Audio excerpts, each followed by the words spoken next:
जय हिंद दोस्तों। स्वागत है आप सबका स्लीपी क्लासेस के यूट्यूब चैनल पे। उम्मीद करता हूं आप सब बहुत बहुत बढ़िया होंगे। तो दोस्तों, आज की फ्यू मिनट सीरीज में हम टॉपिक डिस्कस करेंगे इंटरनेशनल रिलेशन से रिलेटेड। तो टॉपिक रहेगा विंटर ओलंपिक्स। जी हाँ, ये टॉपिक काफी अभी चर्चा में रहा है। अभी recently 2 weeks back United states of America ने अनाउंस किया कि हम जो विंटर ओलंपिक्स हैं, जो कि चाइना में बीजिंग में इस बार हो रहे हैं 2022 में, between February 4 and February and 20 February। तो जो बाइडन ने अनाउंस किया कि हम इस ओलंपिक्स को बॉयकॉट करेंगे। क्यों अनाउंस किया जो बाइडन ने कि वो बॉयकॉट करेंगे, और कौन से देश थे जिन्होंने अनाउंस किया कि वो भी ऑफिशियली डिप्लोमैटिकली बॉयकॉट करेंगे विंटर ओलंपिक्स को। क्या इसका इंपैक्ट होगा यूएस और चाइना के रिलेशन में? तो आइए ये सब बातें हम इस वीडियो में जानते हैं। विंटर ओलंपिक्स की बात करें तो ये एक major international multi sport event है जो कि 4 साल में एक बार होता है। पहला विंटर ओलंपिक गेम जो थी वो 1924 में हुआ था। कहाँ हुआ था? फ्रांस में हुआ था। तो ये 4 साल में एक बार तो गेम होती ही होती है वाली विंटर ओलंपिक्स की, but this was interrupted when during the time of World War II। अब क्या पास्ट में भी पहले भी कोई ऐसे कॉल्स थे बॉयकॉट करने के लिए विंटर ओलंपिक्स को? यस, 1936 में। तो तब Hitler was ruling Germany. So in the past there were calls to boycott the 1936 Olympics. However, उस टाइम पे यूएस ने इस ओलंपिक्स को बॉयकॉट नहीं किया था। विंटर ओलंपिक्स जो 1936 में हुआ था, देवर कॉल्स कि भाई हिटलर है वहां पे, राइट। और उस टाइम पे काफी इसके यूएस के ऊपर भी प्रेशर था कि उसको बॉयकॉट करना चाहिए कि नहीं करना चाहिए, but nevertheless US went ahead. So diplomatically there was no boycott of the Winter Olympics back in 1936। और इस बार 2022 में जो विंटर ओलंपिक्स हैं, this is going to be between 4th and 20th of February. So why has the US announced a diplomatic boycott of the Beijing Winter Olympics? Now अभी 2 हफ्ते पहले December 6 को यूएस गवर्नमेंट ने कहा that it will not send any official to Beijing for this Olympics. However, diplomatic official नहीं send करें, but जो players हैं अमेरिका से वो जरूर जाएंगे, वो जरूर पार्टिसिपेट करेंगे, वो हिस्सा जरूर लेंगे इस इवेंट में। Now, this decision generated a strong response from China, which slammed this move as a political stunt. Right? So China का ये कहना था, Xi Jinping का ये कहना था कि ये सब attention seeking behavior है अमेरिका का, कि इसमें बॉयकॉट करने वाली कौन सी बात थी, कि आफ्टर ऑल गेम है, गेम में तो लाइक हर एक कंट्री पार्टिसिपेट करती है। स्पोर्ट्स तो कंट्रीज को यूनाइट करता है। स्पोर्ट्स में किस तरह के डिफरेंसेस लेके आने, स्पोर्ट्स में क्यों पॉलिटिक्स लेके आना, राइट। नाउ अब यूएस ने इस विंटर ओलंपिक्स में बॉयकॉट करने के लिए क्या कारण दिए हैं? पहला ट्रेड, दूसरा ताइवान, एंड तीसरा human right violations happening in the Xinjiang province of China, the Uighur Muslims, and lastly the South China Sea. तो US has been very disturbed, US has been very upset in the recent past of the growing influence of China in the Indo Pacific region. तो China की जो muscular policy है, wolf foreign diplomacy जिसको हम कहते हैं, that has been bothering countries like Taiwan, like Hong Kong, many of the countries in the South China Sea, right? Then there is this, allegedly there are this concentration camps in the Xinjiang region of China, जहाँ पे जो eager Muslims हैं, जो कि ethnic minority में है, वहाँ पे उनके अगेंस्ट ह्यूमन राइट वायलेशंस और अट्रॉसिटीज की बात की जा रही है, राइट। अब यहाँ पे यूएस की अगर हम बात करें तो across the political spectrum, Democrats हैं या रिपब्लिकन्स हैं, उन सब ने इस फैसले को सपोर्ट करा है। इवन जो फॉर्मर सेक्रेटरी ऑफ स्टेट है माइक पॉम्पियो, जो कि डोनाल्ड ट्रंप के टाइम पे उनके सेक्रेटरी ऑफ स्टेट थे, रिपब्लिकन है वो, उन्होंने भी कहा था कि ये तो बहुत कम है, इससे ज़्यादा हम जितना कोशिश कर सके चाइना को बॉयकॉट करने की, चाइना को आइसोलेट करने की, वो हमको करना चाहिए, right. So what does a diplomatic boycott of the games mean? Now इसमें कोई यूएस ऑफिशियल प्रेजेंट नहीं होगा, सो डिप्लोमैटिक बॉयकॉट है, बट नेवरदलेस जैसे मैंने अभी बोला, कंप्लीट बॉयकॉट नहीं है, बिकॉज जो यूएस के एथलीट्स हैं वो जरूर हिस्सा लेंगे इस इवेंट में, right. The absence of the official representation will not impact the games as much as an athletic boycott would have done. ठीक है, तो ठीक है, मतलब जो डिप्लोमैट्स हैं वो इस इवेंट पे पार्टिसिपेट नहीं करेंगे, वो इस इवेंट में नहीं आएंगे, जो सिग्नेटरीज होते हैं, जो इस तरह की फॉर्मेलिटीज़ होती हैं, जो इवेंट्स पे आते हैं, वो सब नहीं होगा, लेकिन जो एथलीट्स हैं वो इसमें पार्टिसिपेट जरूर करेंगे। तो Chinese official have said that US says political agenda, तो चाइना के हिसाब से ये यूएस का पॉलिटिकल एजेंडा है, ये सब एक अटेंशन ग्रैबिंग टेक्निक है, एंड चाइना के हिसाब से ये जो पॉलिटिकल एजेंडा है, this is doom to fail, और ये कोई काम नहीं करने वाला। This is what China is saying. Now, what are the reasons given by USA for boycott? So, जो major reason है वो चाइना का जो human abuses है, the human right abuses है and atrocities in the Xinjiang province. तो US का ये कहना है that there are serious human right abuses and serious human right violations happening against the ethnic minorities in the Xinjiang Uyghur autonomous region. Now, it is alleged that thousands of Uyghur Muslims, so Uyghur Muslims in China, in the Xinjiang province, they are a Muslim minority in this region. So यहाँ पे ये कहा जा रहा है कि उनको education concentration camps में डाला जा रहा है, ठीक उसी तरह जैसे कि हिटलर ने कंसंट्रेशन कैंप्स बनाए थे ज्यूस के लिए back during the era of world war 2. तो उस तरह से जो ईगर मुस्लिम्स हैं उनको कंसंट्रेशन कैंप में डाला जा रहा है और उनको री एजुकेट करा जा रहा है, यानी कि उनको चाइनीज तौर तरीके, Chinese customs, Chinese way of education से एजुकेट किया जा रहा है और उनके जो अपने कस्टम्स है, अपने ट्रेडिशंस है, उनसे उनको सेपरेट होने को मजबूरन फोर्स किया जा रहा है. तो पहले तो चाइना ने इस बात को डिनाई किया. देखिए, ये ह्यूमन राइट वायलेशंस की बात करें, ये तो काफ़ी टाइम से हो रहा है, तो ये कोई नई बात नहीं है. ये 4-5 सालों से न्यूज़ में भी है कि ऐसे ह्यूमन राइट वायलेशंस हो रही हैं against the ethnic Uighur Muslims. So पहले तो चाइना ने इस बात को डिनाई किया कि ऐसे कोई री एजुकेशन कैंप्स नहीं है, कोई इस तरह के कंसंट्रेशन कैंप्स नहीं है. But subsequently China claim that yes there are centres for vocational training. Now China describes US allegations of genocide, जैसे हिटलर ने जेनोसाइड ऑर्गेनाइज किया था against the Jews back during the times of world war 2.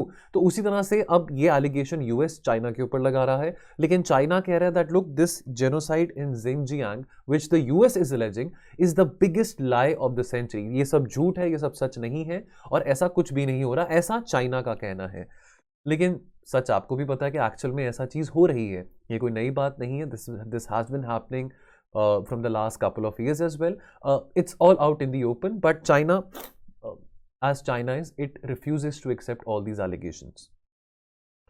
So, who else is diplomatically boycotting these games? So far, Australia, Canada, and New Zealand have also announced that their officials will also not be present at the games.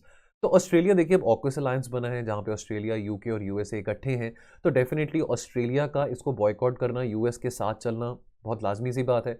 New Zealand की बात करें तो New Zealand ने बोला that look, हमारा कोई political reason नहीं है, but because of Covid we want to avoid any kind of exposure going to China. लेकिन किसी भी देश ने ये नहीं बोला कि उनके एथलीट्स इस इवेंट में पार्टिसिपेट नहीं करेंगे. एथलीट्स जो हैं वो इन सब देशों के जो बॉयकॉट कर रहे हैं डिप्लोमेटिकली, लेकिन ऑस्ट्रेलिया के, कनाडा के, न्यूजीलैंड के जो एथलीट्स हैं वो डेफिनेटली पार्टिसिपेट करेंगे इस इवेंट में. रशियन प्रेसिडेंट की बात करें तो व्लादिमीर पुतिन और शी जिनपिंग की जो दोस्ती आजकल बहुत ज़्यादा गहरी है.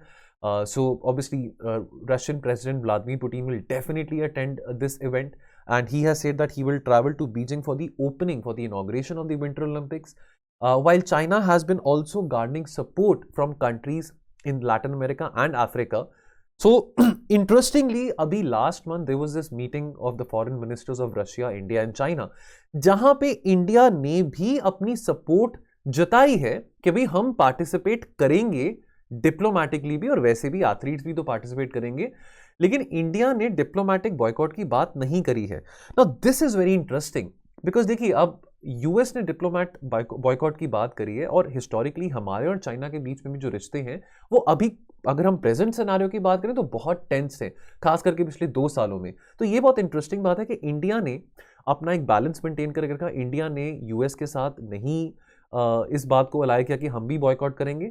सो obviously India also does not want to upset its old friend Russia, because obviously अगर इंडिया भी डिप्लोमेटिकली बॉयकॉट करता इन गेम्स को तो रशिया को इस बात से बहुत प्रॉब्लम होनी थी, because already Russia is not very happy with the growing friendship between India and USA. Although that is our strategic autonomy कि हम रशिया के साथ या अमेरिका के साथ अपनी फ्रेंडशिप कैसे बढ़ाते हैं. But nevertheless it's a smart move played by India, that India has played very diplomatically that look, we won't boycott, we will participate, right? जिसने करना है बॉयकॉट वो करे, जिसने नहीं करना वो ना करे, बट हम इस इवेंट में पार्टिसिपेट डिप्लोमेटिकली भी और वैसे भी करेंगे. और अभी लास्ट मंथ को ही there was this meeting between China and the African nations, the 53 African nations. So because China has been mobilizing support from Latin American countries and the African countries, तो China is like ठीक है यार, नहीं अगर US आता तो कोई बात नहीं, यूएस अगर बॉयकॉट करता है, 2-4 और देश अगर बॉयकॉट करते हैं, no worries, but it doesn't matter to us. But rest of the world, at least China is trying कि जो बाकी कंट्रीज हैं, खास करके जो डेवलपिंग वर्ल्ड की कंट्रीज हैं, वो इस इवेंट में पार्टिसिपेट करें, डिप्लोमेटिकली भी और वैसे भी एथलीट्स भी उनके। So the 53 nations of Africa have agreed to participate in this event. Now, how is China reacting to this boycott? So, Beijing has sought to play down the impact, saying that concerned countries are not invited. हमने तो ये जो countries हैं, Australia, Canada, New Zealand, America, हमने तो इनको invite ही नहीं किया, तो ये जो मर्जी बोलते हैं बोलती जाए, अब हमको कोई इससे वो फर्क नहीं पड़ता, whatever they want to say they can say, right. और यहाँ तक के जो फॉरेन मिनिस्ट्री है चाइना की, उन्होंने यहाँ तक के थ्रेटन भी करा है पॉसिबली इकोनॉमिक सैंक्शंस के लिए, या पॉसिबली कुछ काउंटर मेजर्स लगाए जाएंगे against Australia, against USA in the times to come. Now that is something which we will see in the time to come. Now there is certainly a domestic political undercurrent to the games. So, see, ये जो Winter Olympics, अगर हम games की बात करें, for example अगर हम cricket की भी बात करें, तो ये सॉफ्ट पावर की बात यहाँ पे आती है, this is soft diplomacy, right. तो अब ये जो इवेंट्स होते हैं, चाहे गेम्स के हो, चाहे ओलंपिक गेम्स हो, चाहे क्रिकेट डिप्लोमेसी की हम बात करते हैं, तो obviously these events are seen to bring more friendship between two nation. So for example अगर इंडिया पाकिस्तान की बात करें, तो अगर कोई बायलेटरल क्रिकेट सीरीज होती है, लेट्स से इंडिया में या पाकिस्तान में, तो this would be seen as a confidence building measures between two countries. अब यहाँ पे चाइना का ये कहना है कि ये तो गेम्स हैं, गेम्स में पॉलिटिक्स क्यों लेके आ रहे हो, ठीक है। ये मौका है चाइना को ये दिखाने का दुनिया भर में दैट देखो हम एक राइजिंग सुपर पावर है।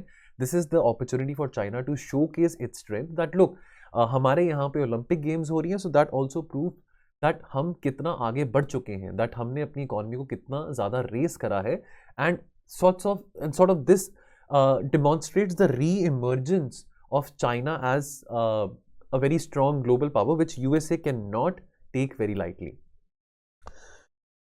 So, what will be the impact on US-China relations post this decision of US wanting to diplomatically boycott these games? Now, there was this virtual summit which happened last month between Joe Biden and Xi Jinping. अभी तक ये physically एक दूसरे को नहीं मिले हैं, जो बाइडन और जी जिनपिंग। आई मीन जो बाइडन जब से प्रेसिडेंट बने हैं, तो उसके बाद अब जाके एक वर्चुअल समिट हुआ है between both the president. Now in that virtual summit between both the president, so president Joe Biden said that what we need is common sense guardrails to ensure that competition does not turns into conflict. So US is recognizing the fact that yes, there is a sense of conflict with between USA and China. So US agrees to that. However, USA का ये कहना है that अभी pandemic के time पे, अभी जब पूरा जो ग्लोबल इकोनॉमिक रिकवरी हो रही है, countries are coming out of the pandemic, अभी तो चलो खैर अभी और भी बहुत केसेस यूरोपियन यूनियन में आ रहे हैं because of Omicron, but nevertheless Joe Biden is trying to say that look this is the time to show cooperation, and हमारे बीच में जो भी कंपटीशन है, चाहे वो ट्रेड रिलेटेड हो, चाहे वो कंसर्न्स हमारे इंडो पैसिफिक रिलेटेड हो, let's not make that into a serious conflict. Xi Jinping क्या कह रहे हैं? जी जिनपिंग कह रहे हैं that look you treat us as equals. तो जी जिनपिंग का ये कहना है that USA has to accept the fact that China is the other pole in 2021, that China is a super power. तो US इस बात को रिकॉग्नाइज करने से मना करता है। तो चाइना को इसी बात से प्रॉब्लम है that look we are a super power, हमारी इकोनॉमिक ग्रोथ देखो, हमारे फॉरेक्स रिजर्व्स देखो, हमारी जीडीपी देखो, तो why are you taking us lightly? ये जी जिनपिंग बात बार बार कह रहे हैं। So what does Xi Jinping want? So Xi Jinping wants equal treatment, right? So US needs to see, as per Xi Jinping, China not as a revisionist power but as a status quo superpower. That is what Xi Jinping is trying to convey to Joe Biden.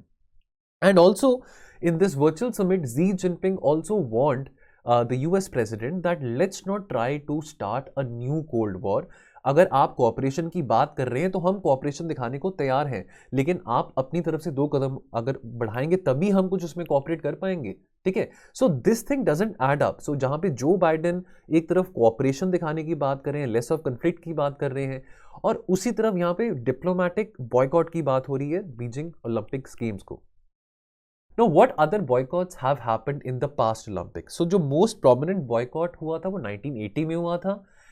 So, more than 60 countries led by America had boycotted the Moscow Olympics games, which happened in the summer of 1980. Why? Because उसी time पे 1979 में, यानी कि उससे 1 साल पहले, Soviet forces invaded Afghanistan. तो उसके बाद 1984 में जब अगले ओलंपिक गेम्स हुई तो उसमें Soviet union led by a dozen other countries boycotted the Olympic Games which happened in 1984 in America in Los Angeles. So tit for tat वाली बात आ गई. Now the first major boycott of an Olympics came in 1976, the Montreal Games, when 30 African countries decided to boycott this event in 1976. तो उन्होंने ये event को boycott क्यों किया था? Because as per these African countries they said that because New Zealand rugby team had toured apartheid South Africa, so अगर New Zealand को बाहर नहीं करोगे इस ओलंपिक्स में 1976 ओलंपिक्स में, तो हम भी इसमें हिस्सा नहीं लेंगे. ठीक है, चलिए. सो दोस्तों, ये था विंटर ओलंपिक्स के बारे. इंटरेस्टिंग बात ये है कि इंडिया ने इस ओलंपिक गेम्स में से डिप्लोमेटिक बॉयकॉट की बात नहीं करी है. सो I mean, obviously, India के differences रहे हैं चाइना के साथ, especially in the last 2 years. But nevertheless, India chose to side with Russia in terms of participating in this event. So that is a very interesting move. तो दोस्तों, इस topic में इतना ही. तो मिलेंगे बहुत जल्द एक और टॉपिक के साथ इंटरनेशनल रिलेशंस में. तो आप अपना ध्यान रखिए और पढ़ते रहिए. Thank you so much. जय हिंद.